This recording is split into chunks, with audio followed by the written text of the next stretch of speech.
Promo വീഡിയോയിലേക്ക് എല്ലാവർക്കും സ്വാഗതം. ഈ വീഡിയോ ഇഷ്ടപ്പെടുവാണെങ്കിൽ ഒന്ന് ലൈക്ക് ചെയ്തും സബ്സ്ക്രൈബ് ചെയ്തും ഒന്ന് സപ്പോർട്ട് ചെയ്യണം കേട്ടോ. അങ്ങനെ വിക്രമിന് വേണ്ടിയിട്ട് വേദ ഉറക്ക ഗുളിക കലർത്തിയിട്ടുള്ള പായസം ഉണ്ടാക്കി വെച്ചിരുന്നു. ആ പായസം എടുത്ത് നന്ദിനി കുടിച്ചു. നന്ദിനി ആ പായസം കുടിച്ചപ്പോൾ തുടങ്ങിയ ക്ഷീണമാണ്, ഉറക്കവും വരുന്നു. അങ്ങനെ നന്ദിനി നല്ല ബോധം കെട്ട് ഉറങ്ങുന്നുണ്ട്. വിനായകൻ വന്നിട്ട് വിളിച്ചു നോക്കുന്നുണ്ട്. നന്ദിനിയാണെങ്കിൽ എഴുന്നേൽക്കുന്നതേ ഇല്ല. അതിനുശേഷം കാണിക്കുന്നതെന്ന് വെച്ചാൽ ശ്രീജ തന്നെ വിക്രമിന് കൊണ്ട് കൊടുക്കുന്നുണ്ട് പായസം.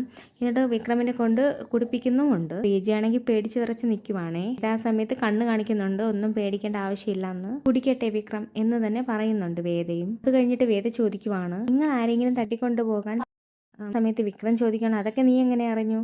അപ്പോൾ വേദ പറയുവാണ്, അതൊക്കെ എനിക്ക് മനസ്സിലായി. തൽക്കാലം ഇപ്പൊ പോകണ്ട, അച്ഛൻ ഉറങ്ങട്ടെ, അത് കഴിഞ്ഞിട്ട് മതി നിങ്ങളുടെ സാഹസികത എന്നൊക്കെ പറയുവാണേ വേദയുടെ മനസ്സിൽ വിക്രം കുറച്ച് നേരം കഴിയുമ്പോൾ ഉറങ്ങുമല്ലോ, അപ്പോൾ പിന്നെ പോകാനും പറ്റത്തില്ല. അതുകൊണ്ടാണ് വേദ പിടിച്ചു നിർത്തുന്നത് വിക്രത്തിനെ. ഇതേസമയം വിശ്വനോട് ശ്രീജ വന്നിട്ട് പറയുന്നുണ്ട്, നടന്ന സംഭവങ്ങളെല്ലാം ശ്രീജ പറയുവാണ്. അപ്പോൾ ആ സമയത്ത് വിശ്വൻ ചീത്ത പറയുന്നുണ്ട്, എന്തിനാണ് അങ്ങനെയൊക്കെ ചെയ്യാൻ പോയത്? നീ ഇപ്പോൾ അങ്ങനെയൊക്കെ ചെയ്തത് കൊണ്ട് എന്താ പ്രയോജനം? ഇതൊക്കെ അറിഞ്ഞിട്ടുണ്ടെങ്കിൽ വിക്രമിന് കൂടുതൽ ദേഷ്യം വരത്തേ ഉള്ളൂ. വിക്രത്തിന് മാത്രവുമല്ല നീയും കൂടെ കൂട്ടു